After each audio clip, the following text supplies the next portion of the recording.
Faust, by Johann Wolfgang von Goethe. Part 1. The Pact of Heinrich Faust. In a dimly lit study, cluttered with books, scrolls, and alchemical instruments, Heinrich Faust sat hunched over a desk, his brow furrowed with despair. The air was thick with the scent of ink and dust, and a single candle flickered, casting shadows on the walls. Faust, a scholar of unparalleled intellect, had spent decades mastering philosophy, medicine, law, and theology, yet his soul burned with an insatiable hunger for knowledge beyond the grasp of mortal minds. The stars, the mysteries of life, the divine itself, all eluded him. "I've studied all there is to know," he muttered, his voice hoarse. "Yet what am I? A fool, no wiser than before. No truth, no meaning, only endless questions." His eyes drifted to the open window, where the night sky shimmered with stars that mocked his ignorance. In his youth, he had dreamed of unlocking the universe's secrets, but now, in middle age, he felt only emptiness. Life, he concluded, was a cruel jest. Faust's despair deepened. He contemplated death, his hand trembling as he lifted a vial of poison to his lips. But as he tilted the glass, the sound of Easter bells rang out from the town below, their joyful peals stirring memories of his childhood faith.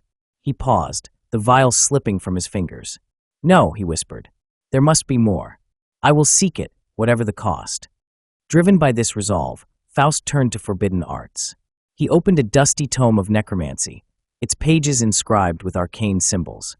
Chanting incantations, he drew a pentagram on the floor and summoned spirits. The room grew cold, and a shadowy presence emerged, a spirit of the earth, vast and terrifying.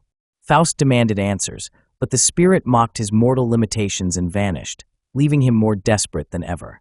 In his anguish, Faust cursed God and fate, crying out for any power that could grant him the knowledge he craved.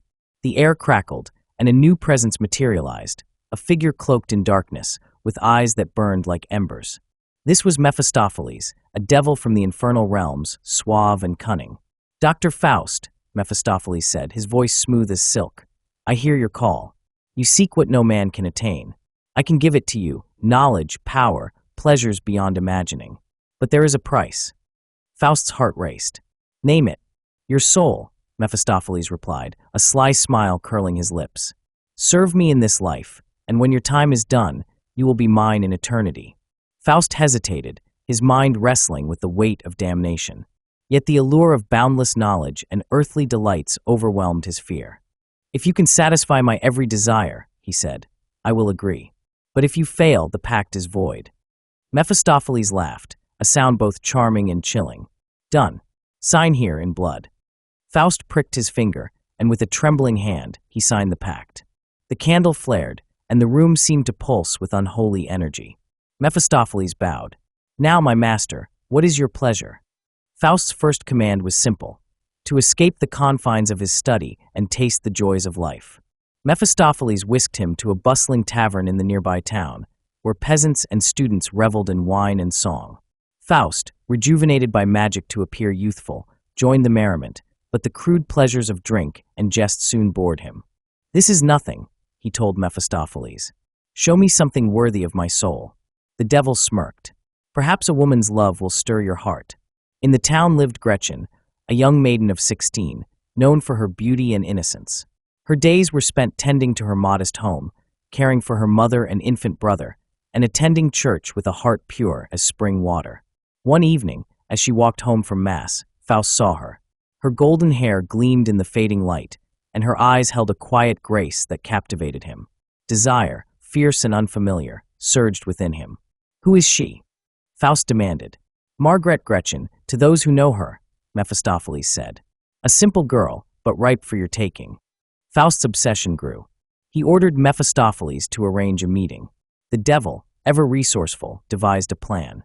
He approached Gretchen's neighbor, Martha, a widow eager for gossip and romance, and planted the idea that a suitor sought Gretchen's hand. Meanwhile, Mephistopheles procured a casket of glittering jewels, which he left in Gretchen's room as a mysterious gift. Gretchen, finding the jewels, was both enchanted and uneasy. Who could have sent these? She wondered, hiding them from her strict mother. Her curiosity deepened when Faust, guided by Mephistopheles, appeared at her door, introduced by Martha as a nobleman. Faust's charm and worldly knowledge dazzled Gretchen, who had never met a man so learned or attentive. He spoke of poetry, the stars, and dreams, weaving a spell around her innocent heart. Their meetings grew frequent, often in Gretchen's garden under the cover of night. Faust's passion consumed him, but Gretchen, though smitten, clung to her virtue. Mephistopheles, impatient, urged Faust to press his advantage. "Seduce her," the devil whispered. "Her purity is but a fleeting barrier." One night, Faust persuaded Gretchen to give her mother a sleeping draught, supplied by Mephistopheles, so they could be alone. In the quiet of her room, Gretchen yielded to Faust's ardor, her love blinding her to the consequences. Their union was brief but fateful, sealing her doom. As weeks passed, Gretchen's life unraveled. She discovered she was pregnant, a scandal that would ruin her in the eyes of her pious community. Her mother, suspecting her daughter's shame, confronted her, and in a heated argument, the old woman drank another draught from Mephistopheles, unaware it was poison. She died in agony, leaving Gretchen alone with her guilt. Worse followed. Gretchen's brother, Valentine, a soldier and guardian of the family's honor, learned of her disgrace. Enraged, he confronted Faust in the street, sword in hand. "You've defiled my sister," Valentine roared, lunging at him. Faust, aided by Mephistopheles' dark magic, parried and struck, killing Valentine with a single thrust. The townsfolk gathered, horrified, as Faust and Mephistopheles fled into the night, leaving Gretchen to face the consequences alone. Gretchen's mind began to fracture under the weight of her sins. Her pregnancy became impossible to hide, and the town shunned her. In desperation, she sought solace in the cathedral, but the hymns and prayers only amplified her torment. Visions of her dead mother and brother haunted her, and the whispers of demons, perhaps Mephistopheles' doing, drove her to the edge of madness. In her despair, Gretchen committed a final, unthinkable act. Unable to bear the shame of her illegitimate child, she drowned her newborn in a river, hoping to spare it a life of suffering. The act shattered her soul. She wandered the streets, singing mournful songs, until the authorities seized her, charging her with murder. Faust, meanwhile, had been whisked away by Mephistopheles to a witch's sabbath on the Brocken, a mountain steeped in dark magic. There, amid grotesque revelry and spectral visions, Faust sought to drown his guilt in hedonistic excess. But even the witch's dance and the devil's promises could not erase Gretchen's image from his mind. When he learned of her imprisonment and impending execution, remorse gripped him. "We must save her," Faust cried, turning on Mephistopheles. "This is your doing." The devil shrugged. "You wanted pleasure, and you had it. Her fate is her own." Faust insisted, and Mephistopheles, bound by their pact, agreed to help. They rode on enchanted horses to the dungeon where Gretchen awaited death. The cell was cold and damp, its walls echoing with her delirious cries. Gretchen, her hair wild and her eyes vacant, barely recognized Faust as he entered. "Gretchen, my love," Faust pleaded, reaching for her. "Come with me. I can free you." She shrank back, her voice trembling. "No, Heinrich. My sins are too great. I see my mother's face, my brother's blood, my child's lifeless eyes. God will judge me, but I will face him." Faust begged her to flee, but Gretchen's mind was fixed on redemption. As dawn approached, the sound of the executioner's drum grew louder. Mephistopheles, sensing the futility, urged Faust to leave. "Her soul is lost to you," he said. "Come, or be caught." Gretchen knelt, praying fervently. "Father in heaven, forgive me," she whispered. A radiant light seemed to envelop her, and a voice from above proclaimed, "She is saved."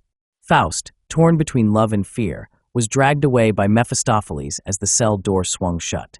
Gretchen's fate was sealed, but her soul, through repentance, had escaped the devil's grasp. Faust, however, was bound to his pact, his heart heavy with the knowledge that his quest for transcendence had destroyed the one he loved. As they vanished into the shadows, Mephistopheles laughed. "The game is not over, Faust. There are more delights to come." Faust did not answer. His soul, still tethered to the devil, burned with a new resolve: to find meaning, to defy his damnation, or to lose himself forever in the abyss.